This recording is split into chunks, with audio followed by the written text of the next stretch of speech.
Díomh Cordia, I'm going to show you a really quick and easy way to know whether a noun is Boninshgnuk or Fearinshgnuk in Irish.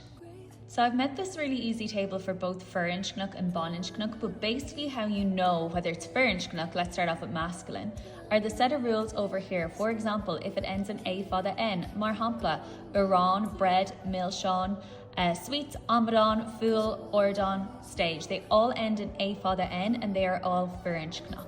So take a little screenshot of this table so you know. I'm going to scroll down to the Boninshgnuk table. So I've made a similar table for Boninshgnuk. So let's have a little look here. So let's go to the third one, for example. Anything that ends in lan, L-A-N-N, mar hampla, Laurelin, library, Arakan, theatre, Picturelin, cinema, and Clon, family. They are all feminine. Okay, so once again, take a little screenshot for your own reference. Now, why don't you challenge yourself? Have a little look at these words, and you now need to determine, using your two tables above, whether they are Boninshgnuk or Fearinshgnuk. Give it a go, pause the video, and then come back for the answers. Okay, and time to check if you're right. Here are the answers.